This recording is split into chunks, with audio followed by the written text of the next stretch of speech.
Assalamualaikum warahmatullahi wabarakatuh. Anda menyaksikan Mes News bersama saya Syifa Rizkia, langsung dari Studio 70 Jakarta. Masyarakat Ekonomi Syariah dan Otoritas Jasa Keuangan bekerja sama meluncurkan program Gerakan Santri Menabung yang diselenggarakan dalam rangkaian perayaan Hari Santri Nasional pada Sabtu 22 Oktober 2022. Peluncuran Gerakan Santri Menabung ini diselenggarakan secara serentak di 5 pondok pesantren di Indonesia dengan Pondok Pesantren Al-Munawir Karapiak Bantul yang menjadi pusat kegiatan. Lokasi lainnya adalah Pondok Pesantren Darun Najah Jakarta, Pondok Pesantren Matlaul Anwar Pandeglang Banten, Pondok Pesantren Api Tegalrejo Magelang, dan Pondok Pesantren Al-Anwar Bangkalan. Gerakan Santri Menabung ini mengajak lebih dari 5.000 santri untuk melakukan pembukaan rekening di Bank Syariah. Hadir memberikan sambutan dalam kesempatan tersebut yaitu anggota Dewan Komisioner OJK Bidang Edukasi dan Perlindungan Konsumen, Friderika Widya Saridewi dan Sekretaris Jenderal Pengurus Pusat MES Igi Haruman Ahsin. Friderika Widya Saridewi mengatakan bahwa saat ini pondok pesantren harus memiliki peran bukan hanya sebagai pusat pendidikan keagamaan, tapi juga pusat pemberdayaan ekonomi umat, salah satunya melalui pengenalan dan pemanfaatan dari layanan jasa keuangan syariah. Sosok yang akrab disapa Kiki ini kemudian mewanti-wanti agar masyarakat tidak terjebak dengan penawaran pinjaman online ilegal yang saat ini beredar luas di lingkungan masyarakat. Sementara itu, Sekretaris Jenderal Pengurus Pusat MES Igi Haruman Ahsin mengatakan bahwa santri memiliki peran yang signifikan dalam mendorong kemajuan peradaban, terutama melalui penguatan perannya di sektor ekonomi dan keuangan syariah. Menurutnya, sikap santri tersebut adalah soft skill yang harus dioptimalkan melalui penyediaan sarana dan akses keuangan syariah yang mudah dijangkau. Santri dengan kreativitasnya menurut Igi dapat memberikan implikasi positif terhadap positioning pesantren sebagai salah satu roda penggerak ekonomi syariah, terutama dengan aktivitas pemberdayaan bisnis yang masif dan berkelanjutan di sektor-sektor potensial. Lebih lanjut, Igi mengatakan, untuk mengoptimalkan fungsi ekonomi pesantren, perlu disusun sebuah roadmap yang mencakup strategi pemberdayaan ekonomi pesantren yang dapat dikembangkan secara bertahap dan berkelanjutan. Oleh karena itu, Igi mengungkapkan, program Gerakan Santri Menabung ini menjadi program kolaboratif antara MES dan OJK untuk meningkatkan literasi dan inklusi keuangan syariah melalui peran santri.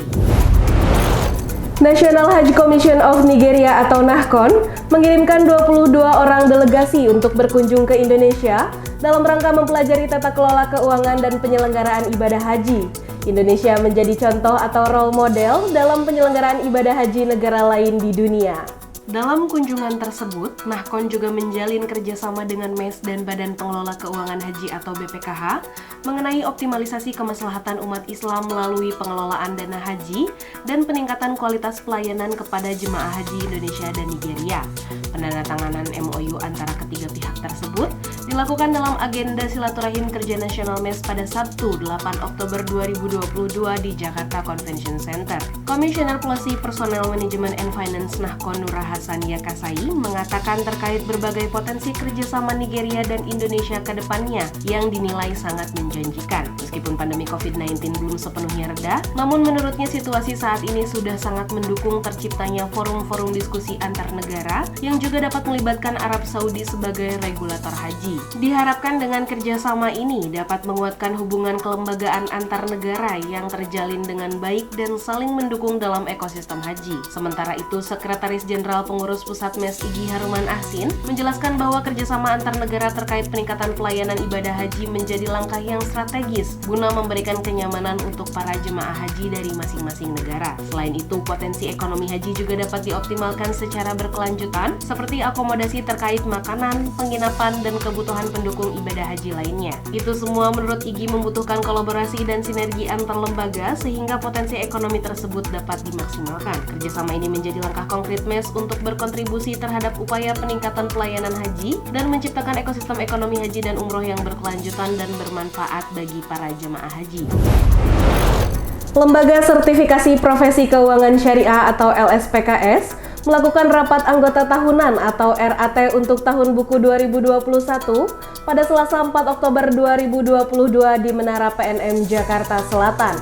RAT ini menjadi sarana untuk pelaporan pertanggungjawaban kinerja dan penyampaian rencana program kerja dari LSPKS untuk tahun 2022-2023. Hadir dalam kesempatan tersebut, Ketua Dewan Pembina LSPKS yang juga merupakan Sekretaris Jenderal PPMES Igi Haruman Ahsin, Dewan Pengawas yang juga sebagai Dewan Pakar MES Edi Setiadi, Ketua LSPKS Ani Mudiarti, jajaran pengurus dan para asesor LSPKS. Igi dalam sambutannya mengatakan bahwa MES menyambut baik berbagai upaya pengembangan LSPKS karena menjadi bagian dari program kerja MES di bawah koordinasi langsung Ketua 7. Salah satu bentuk pengembangan yang perlu didukung adalah penambahan skema sertifikasi untuk pejabat eksekutif BPRS, amil zakat tingkat madya, dan wakaf uang untuk funding wakaf. Oleh karena itu, langkah ini membutuhkan kontribusi dan komitmen dari berbagai pemangku kepentingan lainnya, terutama dari para lembaga, asosiasi pendukung, dan otoritas terkait. Menurutnya, dukungan dari otoritas terkait dalam hal ini Otoritas Jasa Keuangan sangat terasa. Igi menambahkan, dalam rapat Badan Pengurus Harian atau BPH MES yang dilakukan pada September lalu, sejumlah dukungan telah disampaikan oleh Ketua Umum PPMES Erick Thohir. Salah satu dukungan tersebut direalisasikan dalam bentuk penyediaan kantor operasional LSPKS yang berada di bilangan Pancoran Kuningan dan dukungan penambahan permodalan yang diajukan pada agenda RAT tersebut. Lebih lanjut, Igi mengatakan LSPKS memiliki peran yang cukup penting dalam industri keuangan syariah, utamanya dalam pemenuhan SDM yang kompeten, berkualitas, dan berdaya saing tinggi. Ia berharap LSPKS dapat menjadi akselerator link and match antara kebutuhan SDM di sektor industri keuangan syariah dengan ketersediaan lulusan dari berbagai lembaga pendidikan terkait. Hal ini menjadi langkah yang strategis bagi LSPKS agar mampu memberikan kontribusi terhadap industri keuangan syariah di Indonesia dan dunia. Dalam RAT kali ini disepakati beberapa keputusan, diantaranya penambahan modal kekayaan oleh MES kepada LSPKS sebesar Rp250 juta, pergantian sejumlah pengurus diantaranya Tatang Nur Hidayat sebagai Sekretaris Dewan Pembina LSPKS menggantikan Friderika Widiasari Dewi, Rahmatina Awalia Karsi sebagai Ketua Bidang Manajemen Mutu menggantikan Dudi Hendra Kusuma, dan Agus Katon Eka sebagai Ketua Bidang Standarisasi menggantikan Prio Prakoso. Sebagai informasi, LSPKS adalah lembaga sertifikasi profesi di sektor keuangan syariah yang telah mendapatkan izin lisensi dari BNSP sejak 18 Mei 2016. Pada tahun 2021, LSPKS berhasil mensertifikasi total 9.227 asesi untuk berbagai bidang sertifikasi. Pengurus Daerah MES Kota Waringin Timur atau Kotim menyelenggarakan Musyawarah Daerah atau Musda kedua pada Selasa 11 Oktober 2022 bertempat di kantor Bupati Kotim.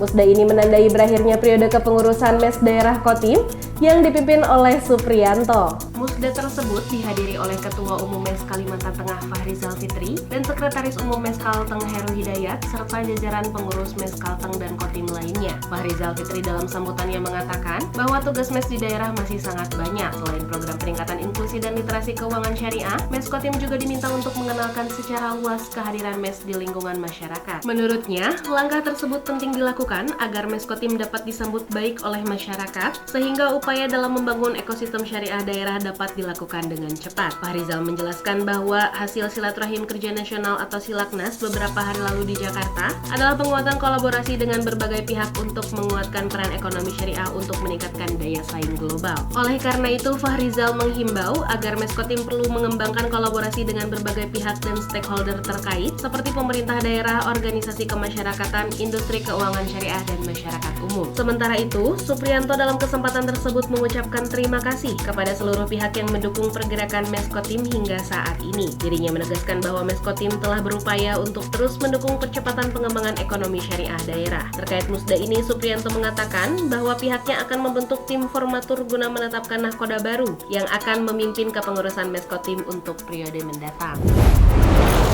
Pemirsa, demikian MES News kali ini. Nantikan informasi MES News berikutnya. Wassalamualaikum warahmatullahi wabarakatuh.